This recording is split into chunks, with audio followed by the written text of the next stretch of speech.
So our next speaker, though, which I think is queued up now, is Jim Routh. Last but not least, it's Jim. He's a multi-time FIDO implementer, an ex-CISO, I guess a recovering CISO, you'd like to say, and a very active investor and advisor in the authentication security space. So, Jim, welcome to the stage. Thanks, Andrew. Thanks for being here. Thanks, my pleasure. Andrew wanted me to mention that if any of you sit up front here, you get a free T-shirt. Right? Just want to point that out. Oh, it's a savvy audience. You figure out you get a free T-shirt anyway. Ah, well, what the heck. Hey, I'm going to give you a perspective from the enterprise looking out at the choices and options that you have for advanced authentication. Now, I have to warn you, I'm not an analyst, so I'm not going to give you terminology that you're necessarily familiar with, but this kind of works for me. I wanted to share it from your perspective because I'm trying to point all of us from an enterprise perspective towards the future and kind of what that journey looks like. We're celebrating FIDO, a 10-year anniversary, and FIDO has been, tremendously impactful on the industry.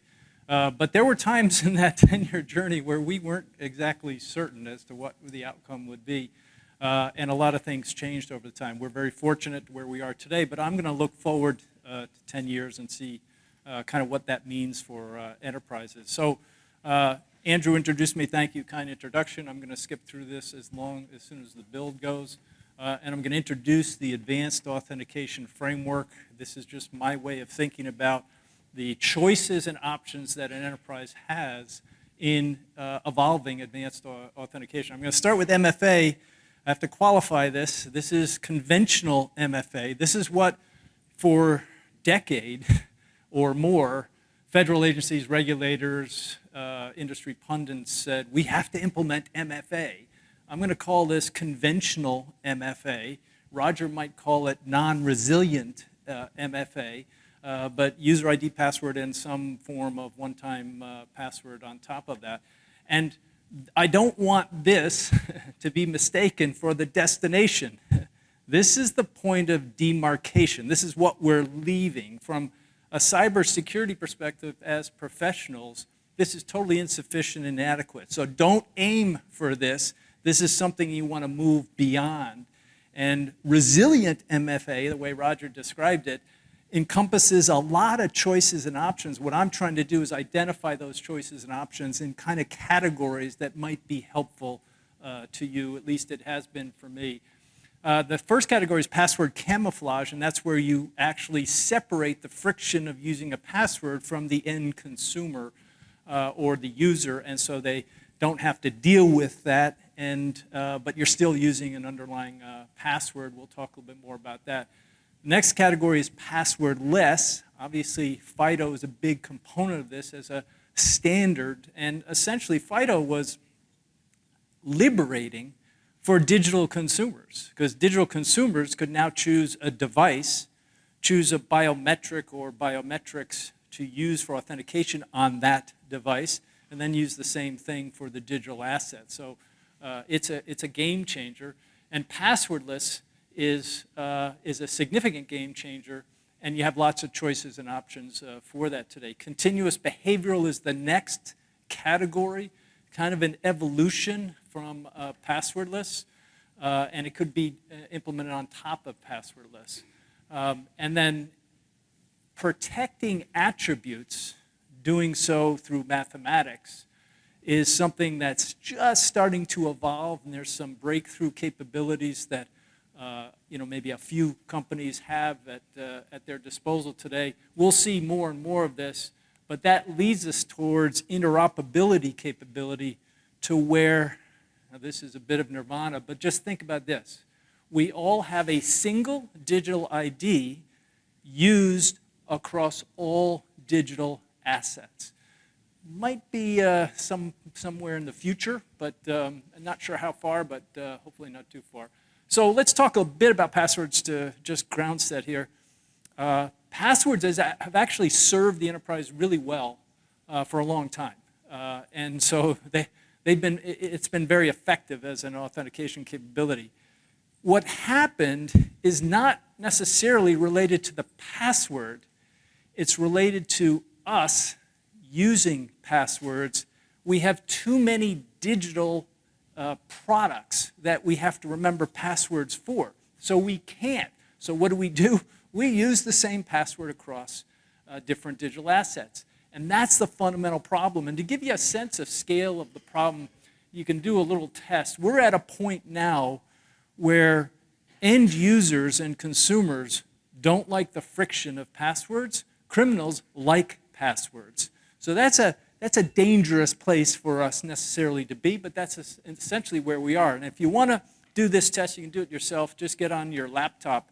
Your laptop will show you the search results. Do a query on Century MBA YouTube, and what you'll find is somewhere north of 500,000 search results will share that a YouTube video was created to teach you how to use a password cracking platform. So it kind of tells you with those numbers, this is massive in terms of scale. You want another query, do Century MBA download, and there's almost 300,000 sites where you can download for free the password cracking tool. And of course, why is it for free? Oh, well, criminal syndicates are going to sell you the compromised credentials that you can feed into the platform to do credential stuffing. So this is what's happening at scale. An example is, many of you are familiar with Starbucks coffee, and God bless them, about 4 or 5 years ago, I think it was about 5 years ago, they told all of us that they discovered that they had a very popular loyalty program, had a website for that, and it turns out that over 90% of the traffic going to the website was initiated exclusively by criminals. At the time, they're a public corporation. They're spending many millions of dollars a year to stand up these assets that are largely being used by criminals to steal information from their customers, right? That's the problem in the scale that we're dealing with today with passwords, and it's not going to get any better. It's just going to get getting worse as we talk. We have to move away from this model. Now, I grew up in this model. I resemble that remark is what I probably should say, but I've been in lots of meetings where we talk about the sensitivity of the information for the particular asset. And when that sensitivity gets high, we put our foot down and say, no, you have to use multi-factor authentication, you have to use friction, you have to do whatever it is. But this discussion and dialogue, we have to recognize is fundamentally obsolete because of the choices and options that you have available today, not tomorrow. Today, you have these options today to make this model no longer feasible. So if you're having these types of discussions with your internal stakeholders, there's a better way. And the better way is what I call the trifecta of business benefit for advanced authentication. So trifecta just means 3. And the first one is essentially the elimination of friction changes the digital relationship with consumers. And it turns out that in most cases, if you're in any kind of e-commerce capability, your financials and specifically your profit margin and your gross profit will increase if you eliminate the friction of passwords in the authentication experience. And the lift that you'll get from that as an enterprise will differ from one enterprise to another, but it could be relatively significant. So that's the first part of benefit that in the trifecta. The second part is you eliminate account takeover. Essentially, it goes to 0 point, maybe 2 or 3, something like that. So all of the costs associated with handling the impact of account takeover for consumers dissipates, goes away. So that's pretty significant. The third is that as you implement by chunks of consumers an advanced authentication capability that does not use passwords, you can dismantle the password reset infrastructure. So calls to your help desk, the volume starts shrinking. That's lower operating costs to the enterprise. If you have automated password reset capability, the infrastructure supporting that, you can start to dismantle. Over time, this is multi-million dollars worth of savings directly off operating costs. Now, I'm not a genius here, but I got a figure in economic uncertainty where markets are somewhat volatile. The trifecta of business benefits sounds pretty appealing. So even in today's environment, you should be able to build a solid business case to incrementally implement advanced authentication for consumers and, in fact, for workers in your enterprise. Anybody needs help with this process, I've done it 3 times where I've gotten all the money that I've needed successfully. I'm happy to share that information with you at any time. So let's go into these categories of choices that I spoke about earlier. The password camouflage is something we're pretty well accustomed to. We have a single sign-on capability in most of our enterprises today. Some enterprises offer consumers the ability to use a password manager. Now again, these capabilities separate the friction of the end user from the use of the password and allows the end user to use a more complex password because they only have to remember one password to the vault, and then in the vault are all the complex passwords that are automated or generated, and that works great. Of course, you have to do this across platforms, mobile and web, gets a little bit more complicated, and I hate it when password managers get hacked. Do you guys feel that way? Yeah, that's a bit of a problem when they get hacked and all those credentials go out. But this is a viable choice and an option, and many of us are using it today. So it's part of your strategy and direction, but you have other choices. And the other choices are going to a passwordless option. And there's actually many different ways of doing a passwordless option, so you have different choices that you can make. But when you do this, you step into the realm of that trifecta of business benefit that I was referring to. If you do password camouflage, you're not going to get the trifecta. If you step into this realm, you're going to get that trifecta and realize that business case. Now, this is still using authentication as an event with a series of steps and a binary outcome. And the reason for that is that's the way we were taught. We all learned, when we learned IT, that's what authentication is. It's an event. You know, it has some inputs, and it has an end, and it's binary in terms of the output. Now, I mentioned that, and by the way, you guys can try this out in terms of FIDO, using a FIDO password yourself. There are a bunch of sites that do it. I just showed one. But the next generation of evolution is continuous behavioral authentication. And this actually requires you to change your paradigm, requires you to change your thinking. Remember I told you that authentication is event, right? It has some inputs, it has an end, it's binary in terms of the outcome. That's the way we've always been taught to think about authentication. And it's not wrong, it's the way we all learned it. However, when you step out of that paradigm, a world of opportunity opens up. You can use behavioral information, benign behavioral information, about the digital consumer and their normal digital behavior on that digital asset, and continuously consume that attribute information, turn it into a mathematical formula, and compare it to a pattern, which is also a mathematical formula, and identify the deviation. The deviation can trigger additional step-up authentication or additional action, and all of this happens in milliseconds with no human intervention. So continuous behavioral-based authentication is really just using a principle that's been in place for large top-tier banks for decades, which is to take transactional data about behavior and feed that into the decisioning process for, in this case, authentication. So this model's been around a long time. It's fundamentally based on data science, and data science enables us to do this in real time. The next bucket, category of capability is something that I call attribute protection.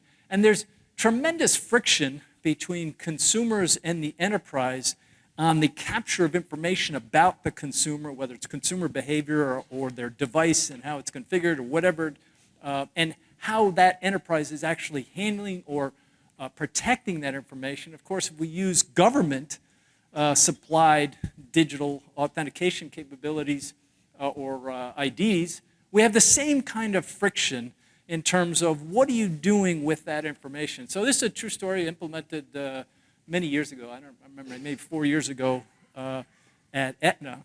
And one of the segments of consumers realized that we were using continuous behavioral authentication, and they reached out. I don't remember, it was through a chat or something or an email, and they basically said, "Are you using biometric information about my heart rate and using that information to price an individual health insurance policy?" So that was the question, right? It's kind of like Big Brother kind of notion there.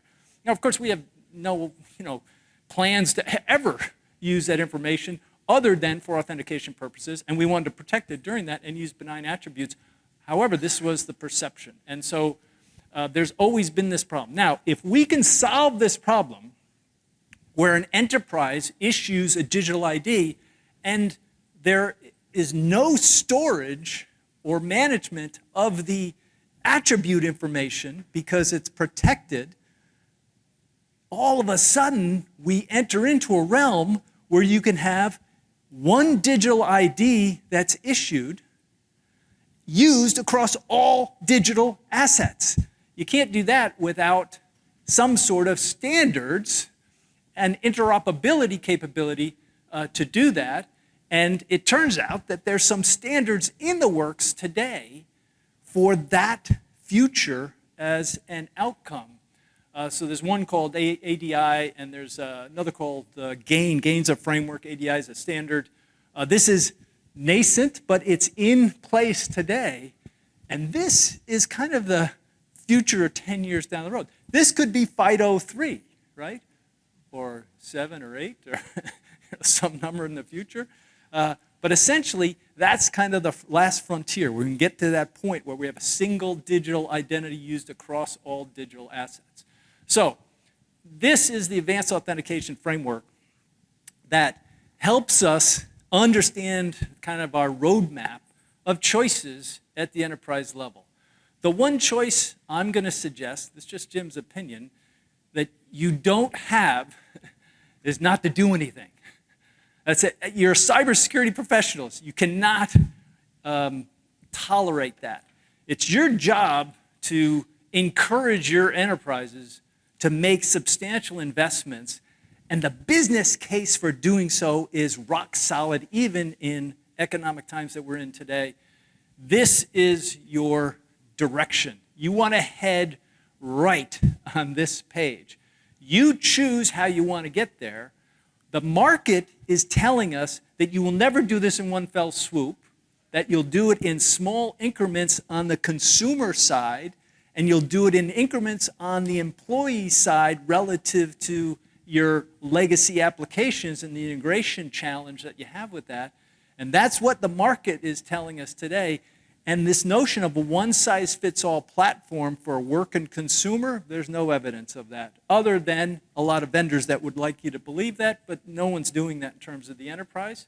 So this is kind of a roadmap that I use to guide us in the decisions that we make, kind of high-level, big kind of decisions in terms of architecture, to get us to that point where the economic benefit and the elimination of friction to the enterprise eliminates online account takeover.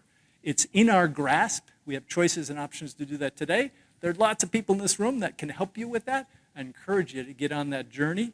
I'm glad you joined me for this session, and I hope you enjoy the rest of the conference. Thank you very much.